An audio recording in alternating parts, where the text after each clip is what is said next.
Welcome to tonight's webinar on the topic of confidentiality, and thank you for joining us.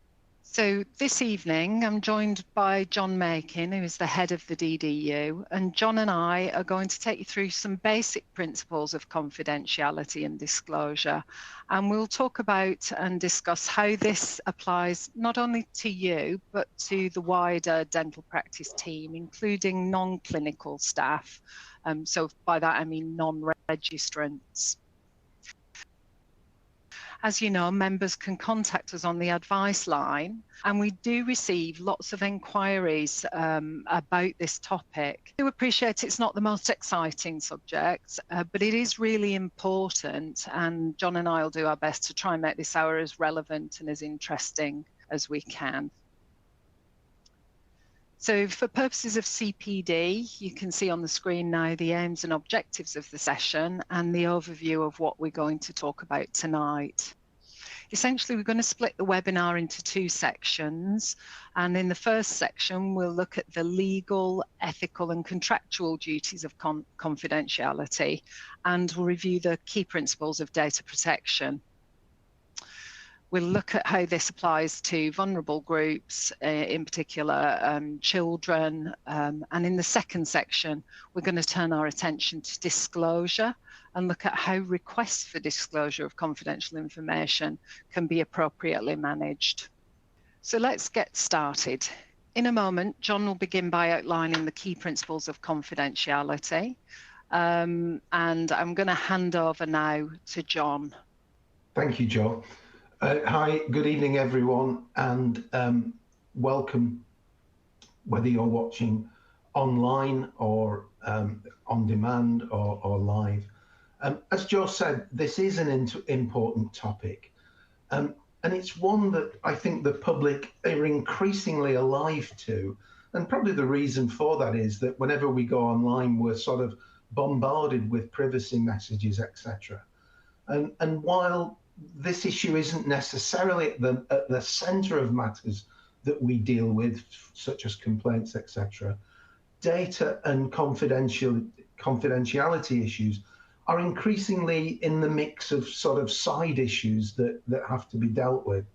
I think that's possibly due, as I say, to increased public awareness, but I wonder whether there might be something to do with AI in generating complaints, etc.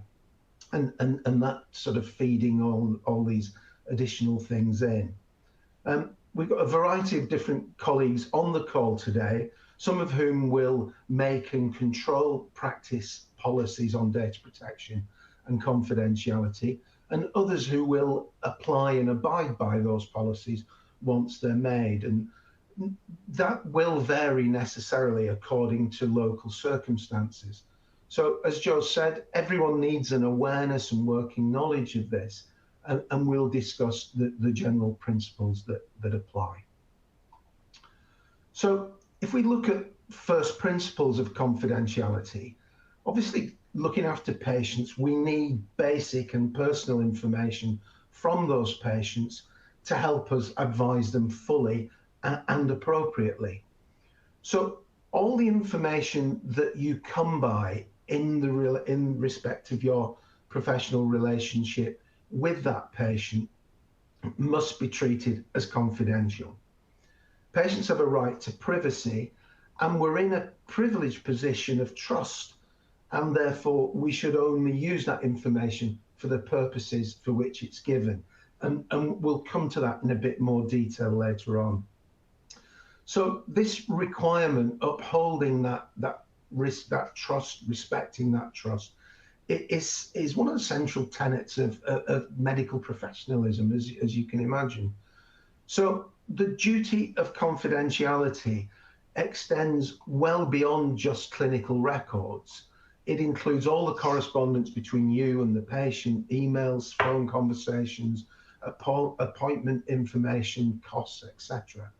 And as you know, if you have a good relationship with patients, they'll quite often disclose all sorts of personal information about them, their family, etc. And again, this is, confidential and forms part of the material that you must treat in a confidential manner. And it can be quite difficult when you treat families, for example, that, you know, one family member will chat to you about another, etc. And it can seem quite churlish sometimes when you sort of got to put that confidentiality barrier up. So these aren't necessarily really easy matters to deal with. A big dollop of common sense, it doesn't go amiss in respect of dealing with these things and applying the rules and the legislation that we'll look at as we go along. The duty of confidentiality applies to all the staff who work with you, or if you're an employee yourself. And so it's important that everyone understands those obligations. So as a dental professional, you really have three potential duties in this space. The first is a legal duty, and we'll look at some of the legislation, that the legislative framework, if you like, that deals with that. There's a professional duty, i.e. really your GDC duty, and there can be contractual requirements. We'll come to more detail in the legal duty as we go through. In terms of the professional duty, if you think about GDC standards, standard 1.5.1, sad man that I am, I know the number of that one, is a bit of a catch-all, and it says you must find out about the laws and regulations which apply to your clinical practice. And that is important because that is definitely a real catch-all one. And Principle 4 of GDC standards is literally all about maintaining and protecting patients' information. So quite clearly, that's in play in this space, and you need to look at standard 4 to understand your ethical and regulatory duties in that space. There can be contractual obligations which can flow, for example, from an NHS contract. There can be staff contracts. There can be contracts, for example, under dental plans, which say that you agree to maintain confidentiality. Practices should have a policy on confidentiality, and we'll see why in a moment. And as a self-employed associate hygienist therapist, you'd normally be expected to sign an associate agreement that generally would have a confidentiality clause within it. And as an employee, again, your contract of employment would carry that. And generally, that duty of confidentiality extends even to after you've left the practice. So there are several acts of parliament that determine how information must be managed. Sometimes you'll see common law legal cases, you'll hear in the news, etc. And the law protects the private information, for example, between a dentist as employer or an employee. So let's have a look particularly at that bottom bullet point as we go through, because that's one of the key ones that is in play in this space. So when data is being processed, it must be done in accordance with the legislation. So GDPR, as many of you will know, came into effect in May 2018, and it was originally the EU GDPR provisions. But with Brexit, it was incorporated into UK law as the 2018 Data Protection Act, which is essentially UK GDPR. And all healthcare and other organisations are required to comply with this. And those arrangements remain in place, notwithstanding our exit from the EU. Back last summer, there was a bit of a tweak to this, and the Data Use and Access Act came in. What that really does, that gives more detailed guidance about subject access requests.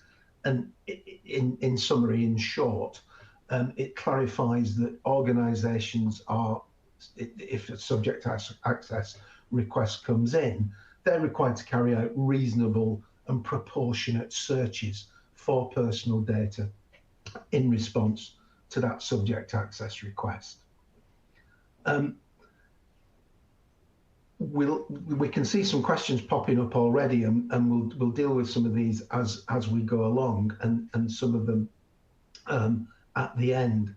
Someone's asking here, if a husband calls reception and asks when the wife's appointment is, can they give that information? It can be difficult to refuse because you might say, well, it's my wife.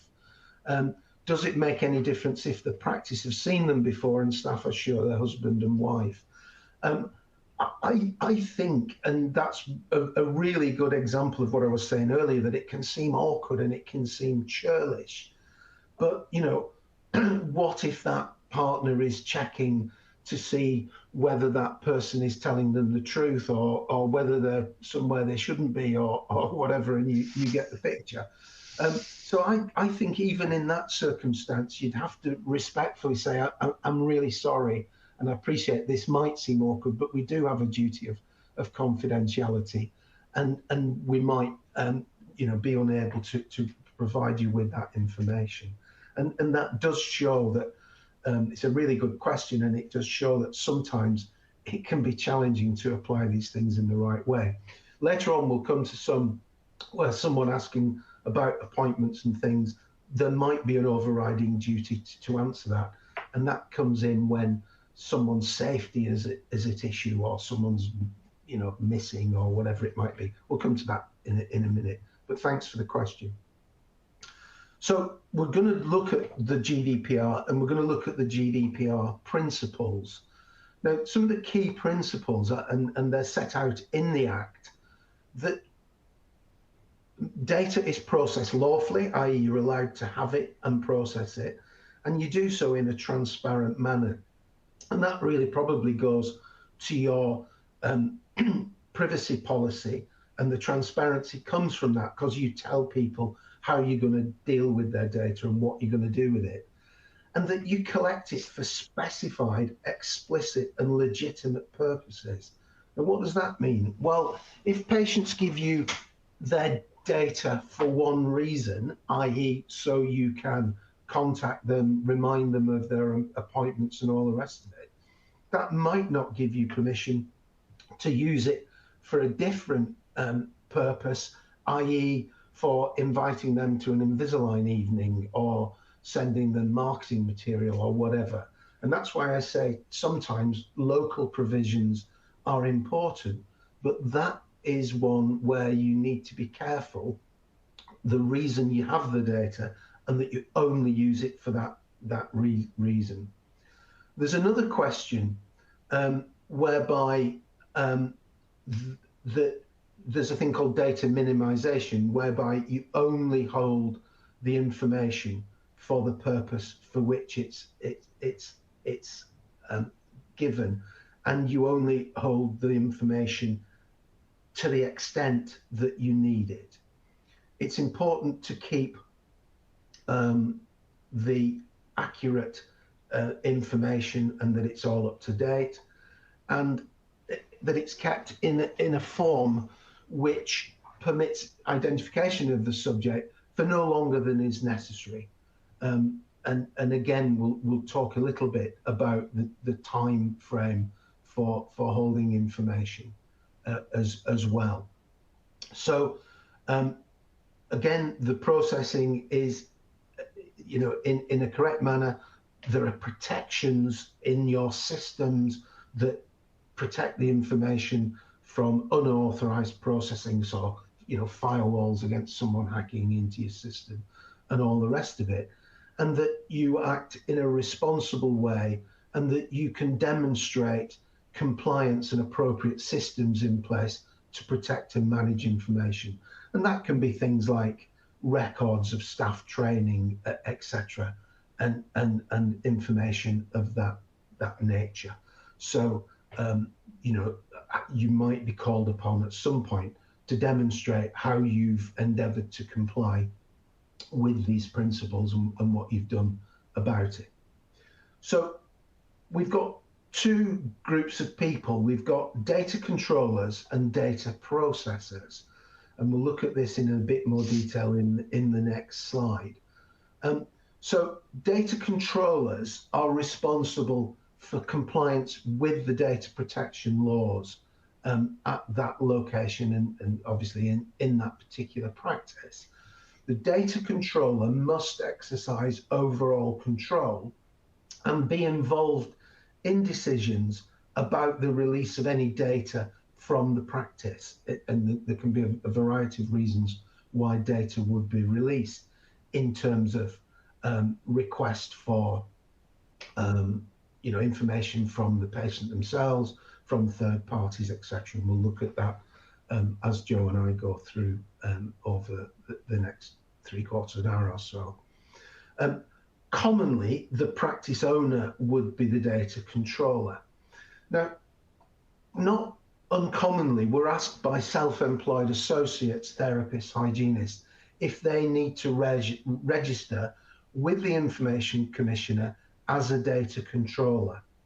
Now, normally, if you're working in a practice run by someone else, generally speaking, and I do emphasize there are local issues here at play, generally speaking, you wouldn't need to register with the ICO. And if you think about it logically, the practice's data is often wrapped up in its goodwill, and the data controller doesn't normally want others to have access to that data for a variety of reasons, but including that.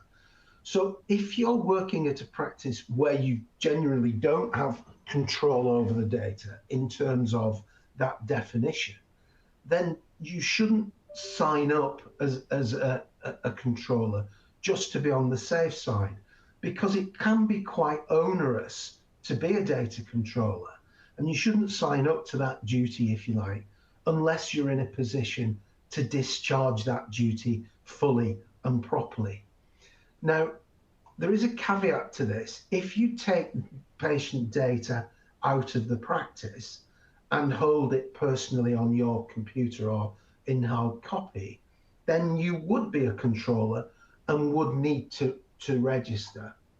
But I think in that situation, you'd also be asking yourself a supplementary question. Should you be doing that? Should you be taking that data outside of the practice system or whatever?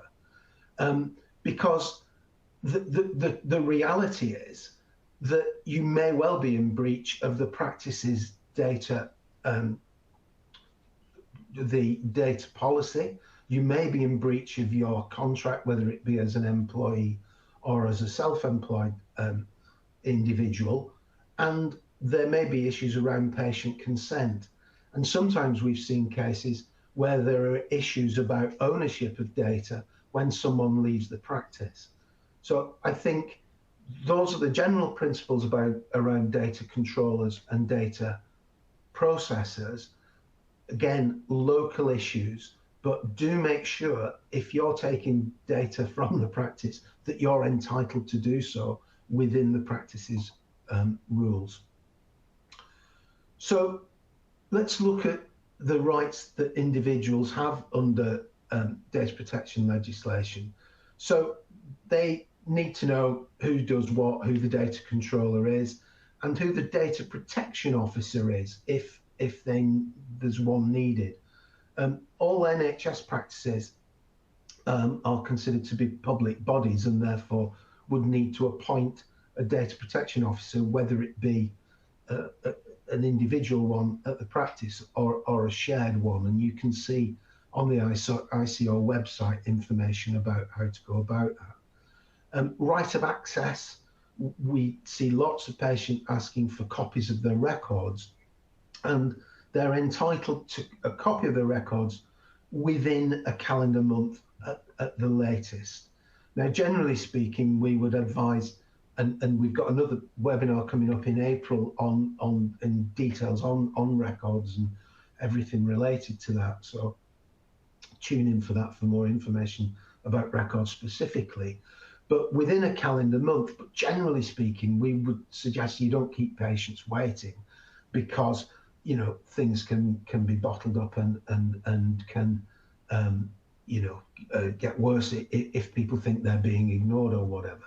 And a request for records can sometimes be an opportunity to say, is everything okay? Is there anything further I can help you with or advise about? In terms of the right of rectification, patients can say, well, actually, I don't think that information in my records is correct. Now, that doesn't mean you necessarily amend that entry, but you could make a note about that entry to say that the patient disagrees with it. But these are your records of your interaction with the patient. So there's a limited extent to which that would apply in patient records, but you should make a note, certainly for others following on from you, if the patient disagrees. If patients ask for elements of their records, or indeed all their records, to be deleted, then I'd strongly advise that you get in touch with us about that, because it would be vanishingly rare for it to be appropriate to delete records in that fashion. Okay. Now, the rights continue in terms of the right to restrict processing as to how much you can do with that. Patients have a right to portability. They can object to processing, and there are rights in relation. It's not that common in dentistry at the moment, but with AI coming along, that who knows what's going to be happening in the future. But to automatic processing and profiling that can impact on individuals. So those are some of the key things. So we've got a question about, do patients need to formally request notes, i.e. in writing, or can they verbally request this and then document it in their notes? And the answer is, I think the latter. If a patient verbally requests a copy of their records, it's them, it's legitimate, then you can make a note of that in the way that you would for anything else in your clinical records. It's perfectly reasonable. Someone's asking, a patient's moving to a dentist closer to them, asking for their records. Can we email these to the patient? Also, would we send all their clinical notes or just a summary? They're entitled to copies of the entirety of their clinical records. You can send them in any format that they are content with. Obviously, you'd want, for the reasons of, safety, if you like, you might use encryption if the patient's able to do that. You might send them a test email, ask them to respond to make sure. So sometimes common sense things can be applied in order to safeguard the information and the way it comes in. The same colleague was asking, would we just summarize the records? I would say not. You'd want the records verbatim, because a summary, there could be a suggestion that things had been deliberately omitted or that the tone had changed or whatever. How do you feel about remote access at home, writing up patient notes after work? Does this raise any issues? Not necessarily. I mean, obviously, during the pandemic, we had people doing remote consultations and all sorts of stuff. There's no reason why not, but that's what I say about local issues, that needs to be within the practice's policy. I'm pretty sure that would, bring in the question of whether you're a data controller or a processor. Depends on whether you're only accessing it remotely, whether you hold anything locally.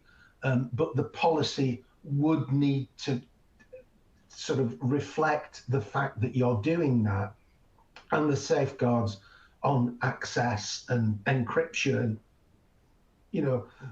tokens to get in, and make sure no one who shouldn't be getting into your system does so.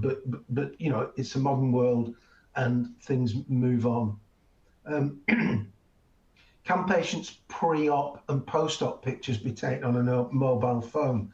We would generally suggest a dedicated device is much safer, because we all know it's easy to inadvertently attach things to, that you wouldn't intend to do so, or whatever. So I think personally it's much safer for there to be a dedicated device at the practice for that information. And obviously it does raise the question that I raised earlier, that if you are collecting that data on a mobile phone that is yours and is outside of the practice's system, then that almost certainly makes you a data controller, and you need the patient's permission to use that photograph, to take it in the first instance, and certainly to use it. Again, this then goes to the question of the purpose for that photograph. So let's imagine you're a foundation dentist and you say, may I use your before and after photographs for my presentation case? It'll be 12 of my colleagues and my tutor. And the patient says, of course, I'm very happy for you to do that. That's what you use it for, nothing more than that. You don't then, when you're fully fledged and you're an associate, stick it on your Instagram page because you're particularly proud of the veneers or whatever it is. So patients give information directly and for a specific purpose. Someone's making the point that patients' records should be contemporaneous, and in relation to the remote access, that's a really valid point. And obviously, if you're making records sort of way after the time, it's much more difficult because you've seen a dozen patients in between, and it's really very difficult to be bang up to date and remember absolutely everything in exactly the right order. So I think accessing records to assess a case or work up a treatment plan or whatever is one thing, but actually writing the records belatedly is always fraught, and ideally, and appreciate you guys are in busy surgeries and busy practices. I think doing everything contemporaneously is the ideal. I'm just going to hand back to Joe now, who's going to pick things up for the next few slides. Thanks very much, John. That was really comprehensive. And oh, I think we've skipped a slide somehow. Sorry, I think we double advanced there. So John's explained very comprehensively the points that you need to consider in order that you can be compliant and protect patient confidentiality. But unfortunately, despite the best efforts of everyone, there might sometimes be situations where confidentiality is inadvertently breached. As you can see here on this slide, there is a definition of a data breach, which is in Article 4 of GDPR.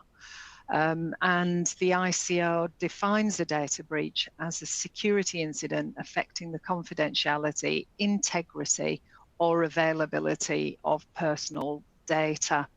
Now, there are lots of examples that we could give where data might be breached, and John already alluded to one where you might inadvertently send information to an unintended recipient, perhaps by way of attaching something erroneously to an email. If you're holding information on mobile devices, they might be, lost or stolen. You might leave them on the tube or stolen from your car, for example. I think there was a question earlier about unauthorized people accessing data when they're not actually involved in a patient's care. And in a way, that is a form of a data breach and needs to be dealt with. Sometimes it can be as simple as patients overhearing conversations at reception or if a surgery door's left open, which is often the case when you're taking an x-ray, isn't it, that people in the waiting room might inadvertently be party to information that your patient might not necessarily want to be made public. Medical histories, you know, many of us might ask patients to complete those in reception, and the receptionist might be helping a patient complete a form, particularly if it's done on an electronic device and a patient may be not that able to understand or use it. So you do need to be mindful of that as well, and perhaps invite patients to move into a more private space if confidential and sensitive information needs to be discussed outside of the surgery setting. It's not appropriate to check patients' records simply out of curiosity. And as John said, images that are provided to you with specific and explicit consent should only be used for that purpose. And if they're used for purposes other than which the patient provided permission for, that is a data breach. So from a practical point of view, if you think there has been a data breach at the practice, you need to carry out a self-assessment really to decide whether that breach is sufficiently serious such that it should be reported. And there are details of how you can carry out a self-assessment on the ICO's website. You should keep an internal record of any breaches that you think may have occurred. And this is detailed in the GDPR legislation as well. And in that record, you should include what's occurred, the effects of that data breach, and any remedial actions that have been taken locally to remedy them. That said, there is no requirement to notify the ICO about every single data breach, but if after assessing the breach you decide it's not crossed the threshold for a report, then you should keep a note of why and how you came to that decision. And if any new information arises subsequently, then you might need to reassess the risk and determine whether that data breach has become reportable at that point. And the things you need to consider is there any risk posed to people because of the breach? Is that going to impact on people's rights and freedoms? Could there be any physical, material damage to individuals whose data has been breached? And taking all of that into consideration, you might come to the conclusion that perhaps a member of staff looking at someone's records just out of curiosity doesn't cross a threshold, but would need to be dealt with under your practice policies and potentially disciplinary or procedures in the workplace.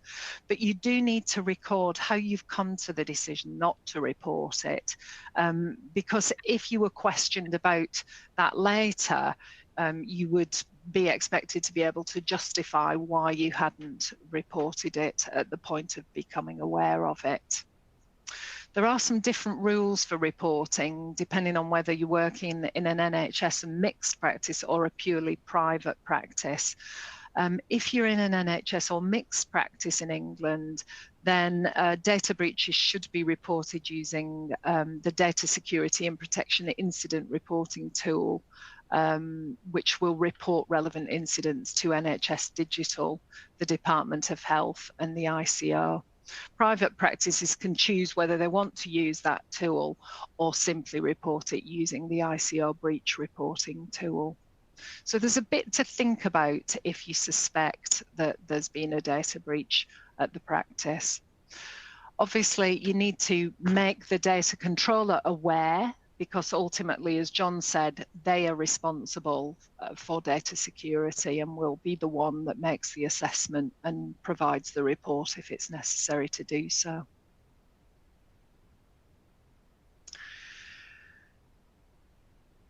If it has been determined that the data breach is likely to have a significant impact on someone and the report is necessary, there are some timeframes that you need to be aware of.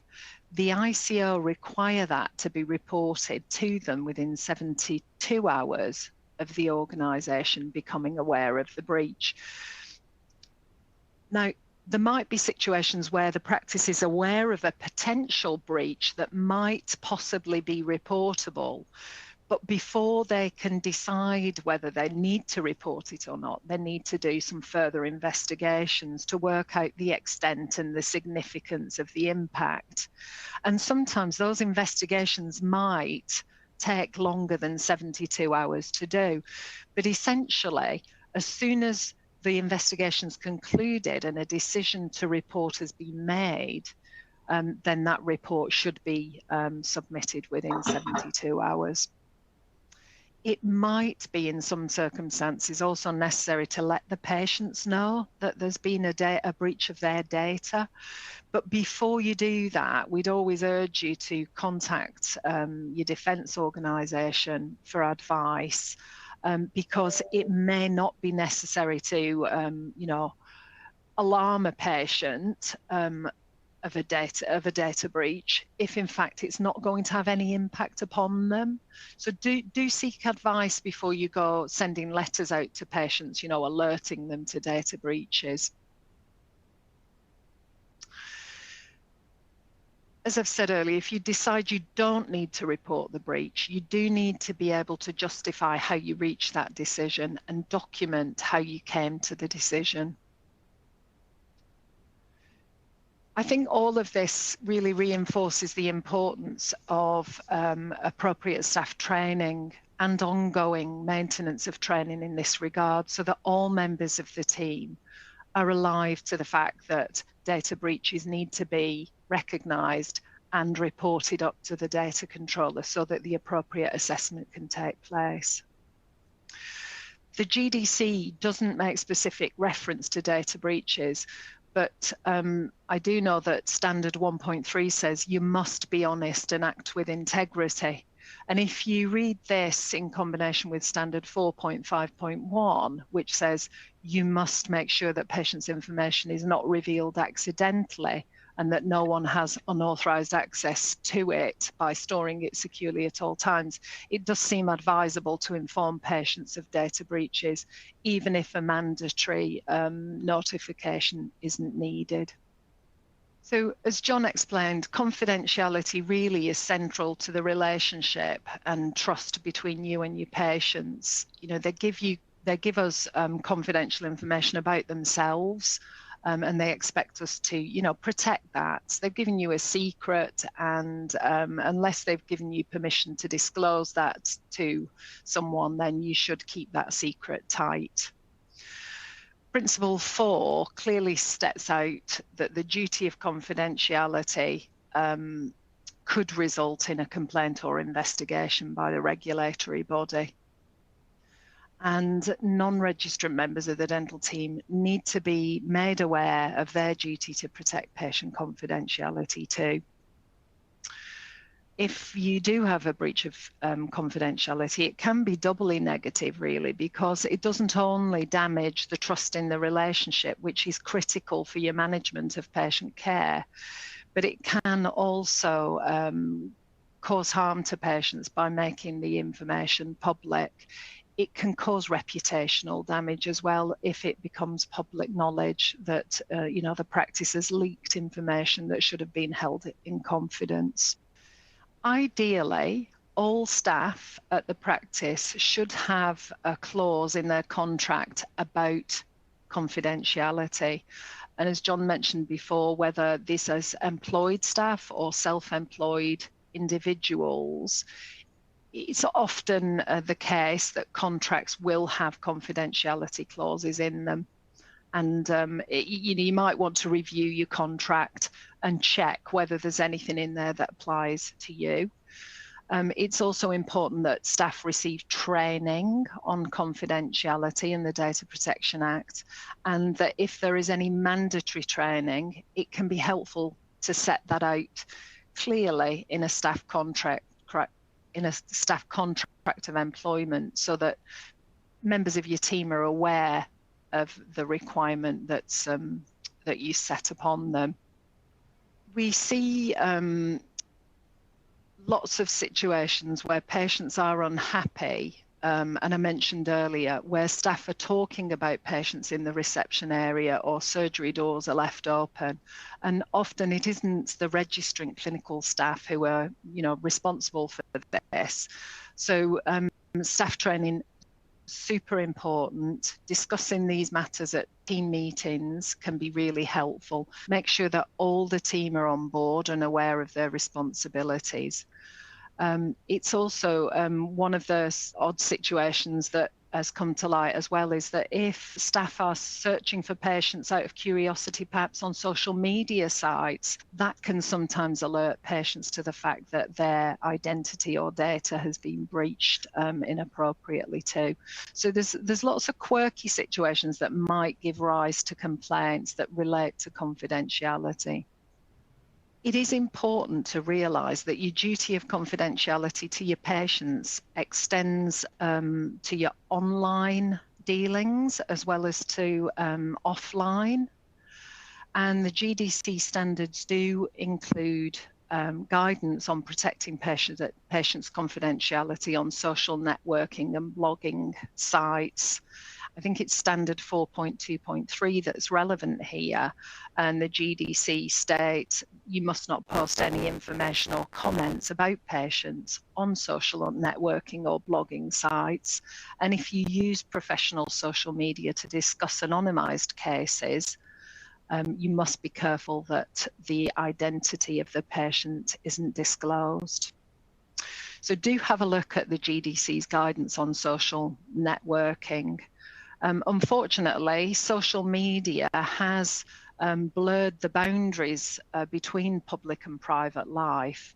And obviously, social media is all about sharing information, and there's lots of positive benefits for using it.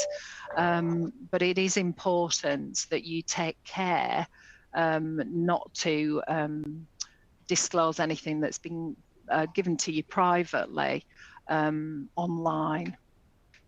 You've got to behave professionally, whether you are on social media or dealing with your patients in the surgery. There may also be social media policies in the workplace that you need to be aware of as well, in the same way that there's probably confidentiality clauses in your contract. Now, another point that I think is worth making here is that the ICO, the Information Commissioner's Office, also regulates the use of surveillance footage. So if you are using CCTV in the practice, it's really important that you keep a record of the purpose for using that surveillance, including how it is used to support your patient's needs, and if you've considered any alternatives to surveillance. So this will again become part of your privacy notice usually. Patients should be aware that CCTV footage is being recorded and the reason for that recording being made. And remember that if the camera is in the surgery, then anything you record will become part of the clinical record, and patients must give their explicit consent to that recording being made. Now, obviously, if a patient is unhappy with that and they don't provide consent for a recording of the consultation and treatment to be captured, then you must have the ability to switch off the CCTV if necessary. Regarding complaints, sometimes I've seen patients, as part of a complaint, requesting copies of CCTV that a practice holds. Now, as John said, there are situations where patients request records, and if CCTV is part of that records, then patients are entitled to request copies of it. However, if there are third parties also on that recording, you do need to be mindful that you might be breaching that third party's confidentiality by disclosing the footage. So there might be situations where you have to decline to provide footage because you can't anonymise the other people who've been captured on the film. or you need to work out a way of blurring out the identity of the other people that are on the film. You might also want to have a look at the timeframes by which you keep these recordings, because it does take up a lot of storage in your devices. And actually, as John said, you're only supposed to store material for the minimum period necessary for the purpose for which it's captured. So, an indefinite period of storage really isn't appropriate. And it might actually be the case that should a patient request copies of the recording at some stage, that you can simply explain that in line with practice policies, the data was recorded, was deleted, after a certain period and isn't any longer available. So these are all things that you need to bear in mind. Somebody's asked a question here: how do we stand as clinicians if there is CCTV? And I'm not really sure what angle that question's coming from, but because clinicians working in a practice should also obviously be made aware if there is a camera present and the reason for it.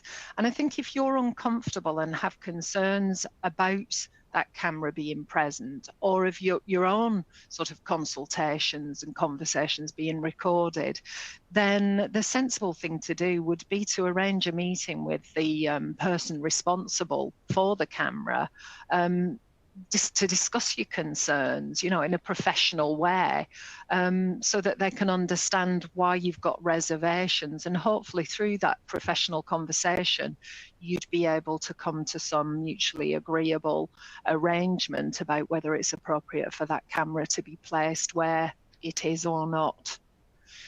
John, is there anything else you can think of in relation to that question? I'm conscious of time, Joe. We've got lots of great questions coming in, but we're limited for time to some degree. Yeah, absolutely. We will touch on some of those afterwards. There's a scenario here, actually, which is relating to criticism that might be received online. You can read that for yourselves. Looking at this scenario, colleague calls in, it's not unheard of. They're unfortunate enough to receive negative feedback on an online posting. They think they know who it is. What should they do? How should they respond, and should they ask for it to be taken down? Yeah, well, I think firstly, this is really common these days, and practices often will, send an automatic message at the end of an appointment or course of treatment, inviting patients to leave a review, in the hope that they'll get some positive feedback. But sometimes you might not even be aware that a patient isn't entirely satisfied until you read this negative criticism. And whilst you might think who's put the comment there, if it's anonymous, you really can't be certain. And our advice would always be to deal with this as a complaint. Any expression of dissatisfaction should be brought to the attention of the complaint handler at the practice. Ideally, you want to be seen to be responding to that negative criticism in a professional and appropriate way. And whatever you do, you mustn't breach patient confidentiality by saying something in response that would give the identity of that patient away. So inviting the person who's posted the comment to contact the practice, reassuring them that you take concerns seriously and have a complaint procedure available, would be evident to anyone else that might come across that negative feedback, that you do take these things seriously and want to deal with them. The other thing that I would say is that sometimes people have asked, should I ask for this post to be removed? It's upsetting, it misrepresents what's actually gone on, and I feel it's in a way a form of slander about me. By removing a post, and obviously the platform provider may not agree to remove it unless it's breached certain thresholds, but just because we don't like what the person's saying doesn't mean that the platform provider will remove the post. But if they do, in some cases, it can just agitate the person who's posted it, and they can just reap again and become more aggravated and more unpleasant in the post that they're pasting. And I think you'd agree that, you know, if you're looking, for example, on TripAdvisor for a bed and breakfast, you'll read the comments and the feedback, and amongst all the good ones, there might be one really poor one, but most reasonable people will realise that that's an oddity and that in general, the place is good. So that it's often the case better to leave the post there, acknowledge it, invite the person to contact the practice so that you can deal with it through the complaint procedure. And remember that if you look at this in perspective of the context of all the other good reviews that have been left, it will pale into insignificance and gradually just get buried and lost. So, you know, usually it's better to just accept that it's there and deal with it as a complaint and move on. And that's a great answer, Jo. I'm conscious of time, and I know. I'm going to try and gallop along a bit now. So we'll move into section 2, which is the bit about disclosure. So up to now, we've talked about how to protect confidentiality, but there are occasions where you might be asked to disclose confidential patient information, and sometimes that's without the patient's permission. So when we talk about disclosure, it can be either the patient requesting information about themselves, or it could be a third party asking for information about a patient. John's already covered the difference between data controller and data processor, but I thought it was important to just emphasize again that if any request for disclosure comes in, it should be passed to the data controller for their attention, because they're the one who is responsible for decisions about disclosure. Now, sometimes the data controller will delegate a responsibility for disclosure down to another member of the team, and that's fine, as long as they are aware of the request and have authorised release. The actual release of the material can be delegated to someone else. So there are usually 3 scenarios when it comes to considering whether confidential information should be disclosed or not. The first is when the patient or their authorised representative asks for it. This is what we refer to as a subject access request. The second is where someone else asks for it, and we refer to that as a third party request. And the third situation is where you might be required to disclose information in order to protect the public, or because it's in the public's best interest for you to do so. So with a subject access request, any competent patient has a legal right to request a complete copy of any personal information that you store about them. And this is the subject access request. Now, there are some circumstances where another person might be making a subject access request on the patient's behalf. For example, in the situation where you've got a child patient, so that a person with parental responsibility can make a subject access request on behalf of a child. But we'll talk more about that in a moment. A legal representative, such as a solicitor, can make a request. For example, a patient might be considering bringing a claim in negligence. But remember, if you receive a request for like this from a solicitor, it might not actually be you that is the subject of a potential claim. It may be just that the solicitor is looking to gather as much information about this individual's treatment history as they can in order to determine whether a claim is in fact appropriate, and if so, who the target of that claim might be. We'd always suggest that you call your indemnity provider immediately if you get a request for records from a solicitor. The other one is someone who might have a lasting power of attorney, and that is usually for welfare. a person with a LPA can request records on behalf of a patient, provided they have appropriate documentation in place.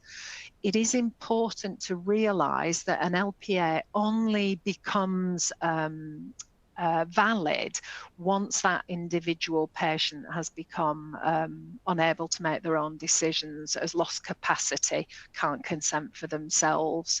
So if you get a request for a disclosure from a third party who says they've got an LPA, it's always advisable to ask the site of the documentation to just assure yourself that they do actually have authority to have that information.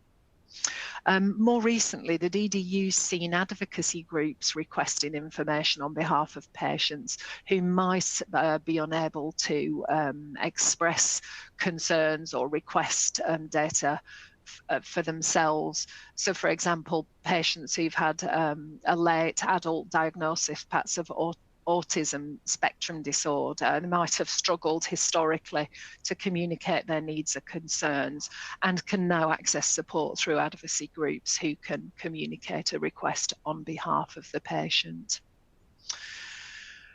Going back to the point I made earlier about people with parental responsibility, it is important to remember that children have the same right to confidentiality as adults.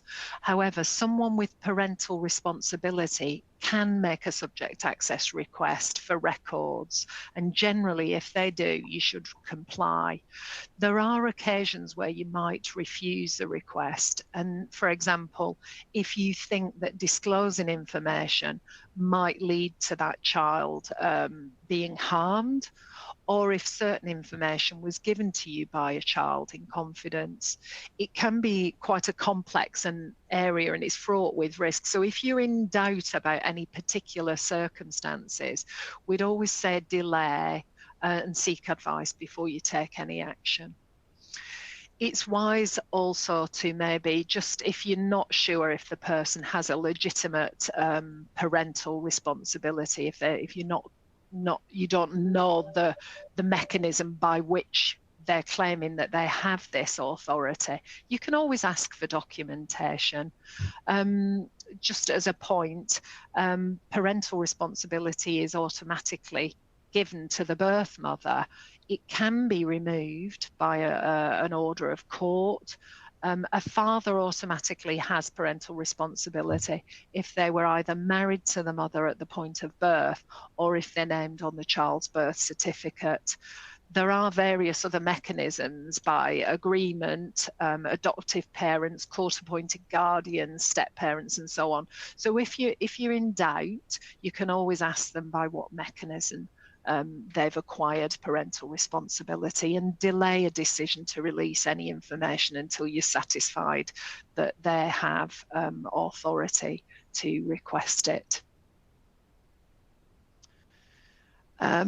There are some timeframes that you need to be aware of. If you do receive a subject access request, you are obligated to provide the information within 1 calendar month. This can be extended to 2 months if the request is complex or if there's multiple requests, but this is really unusual in dentistry. You know, it applies more to situations such as hospitals where data is, you know, spread across various platforms, different departments, potentially different sites, and potentially, you know, many years of data is being asked for. So in general, you must provide the disclosure within 1 calendar month of receiving the authorised request. It's also really important to be aware that you can't make a charge for providing copies of the records. GDPR makes this really clear that patients are entitled to complete copies free of charge. And if you were to make a charge, I think that's very likely to give rise to a complaint. And I have dealt with complaints which have arisen as a result of that. You can charge a fee if you are asked to provide a report or an interpretation rather than just copies of the records. If that's the case, then it's always sensible to make sure that the person who's requested such a report is aware of that fee in advance and agrees to it.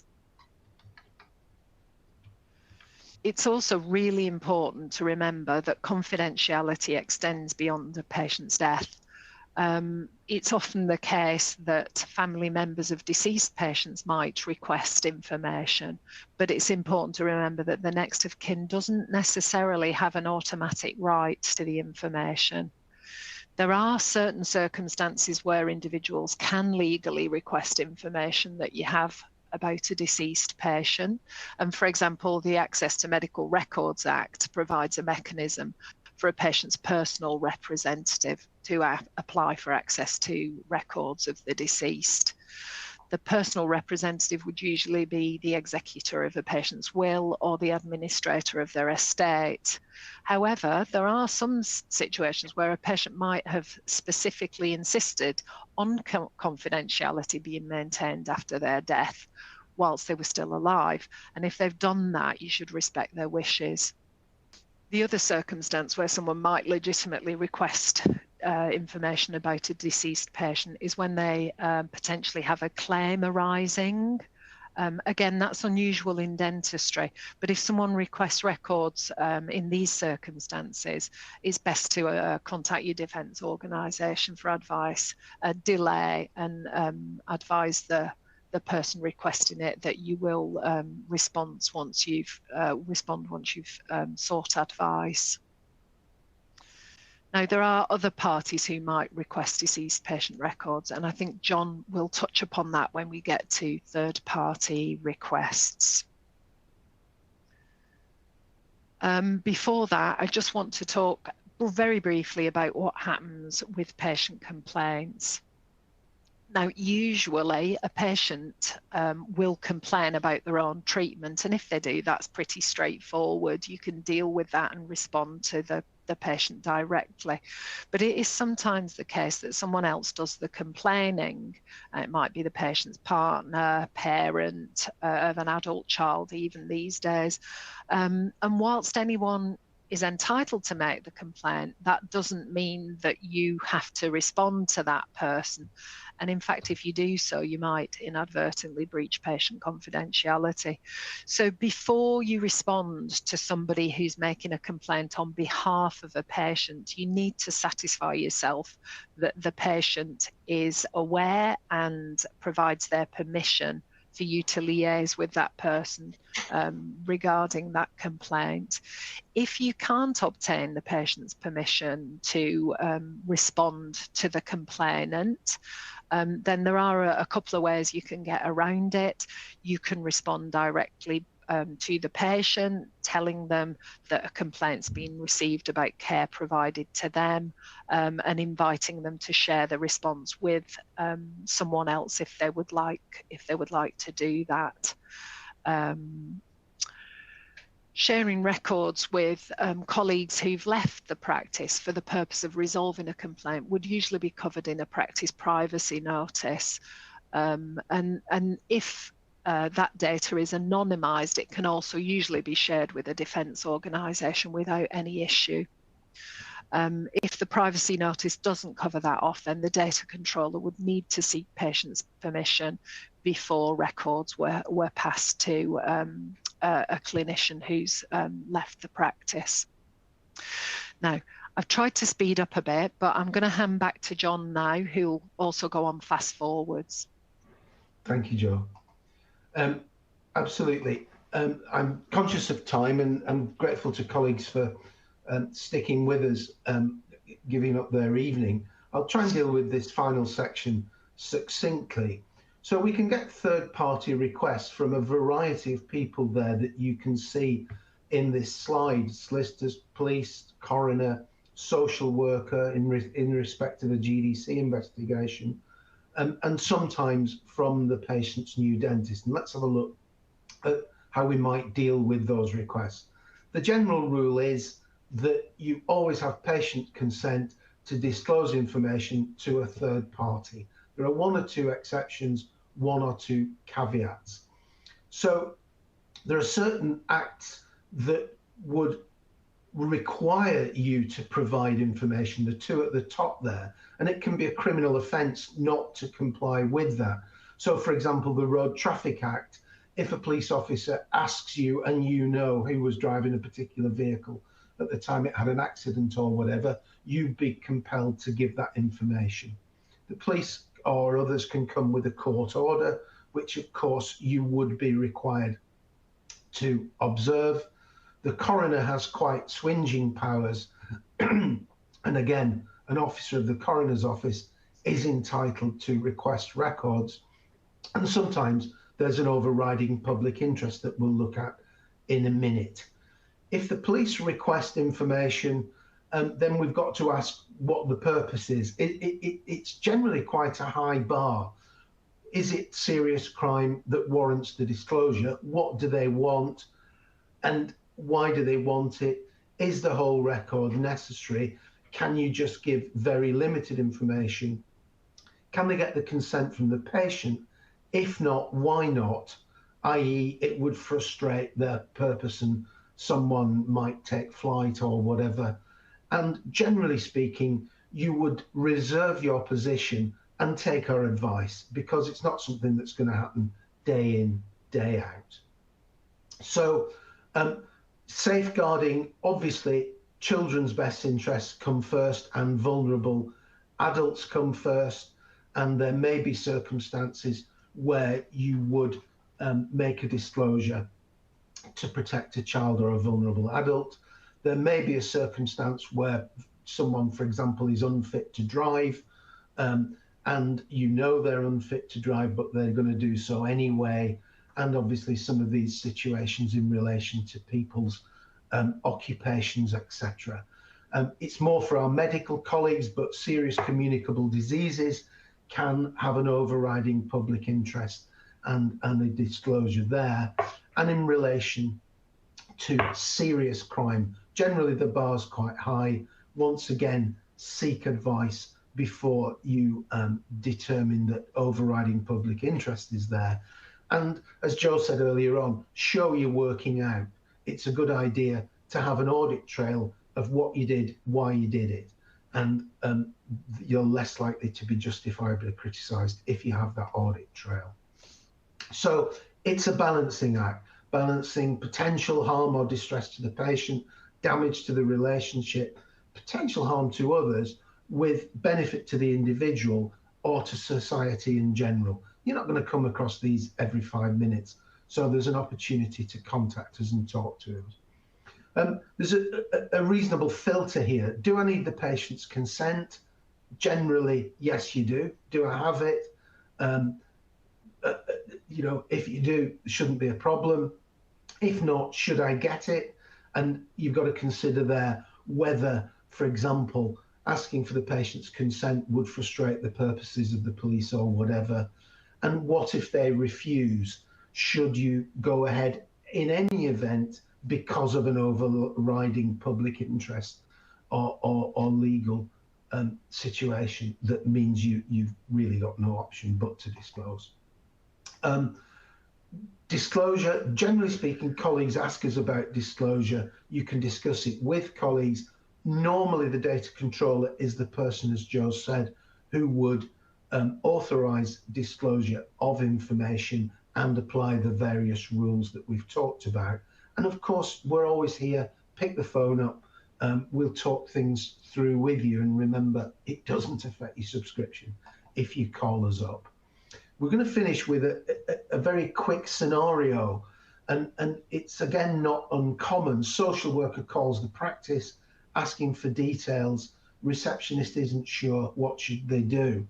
Well, in the first instance, one thing you would want to do is you wouldn't give information at the time there and then. The fact that they're a patient in and of itself is confidential. So you decline to offer any information at that time. Take the contact details and the request details. You'd want to take reasonable steps to make sure that the person on the phone is indeed who they say they are. and not someone who's seeking information inappropriately. So, for example, if you do go back to that social worker, try and go back through the landline, look at the organisation's website, go through switchboard rather than using a mobile. Take reasonable steps to make sure that they are who they are, and you know who they are. The data controller would consider that request and see whether they need to seek patient consent, which normally they would do.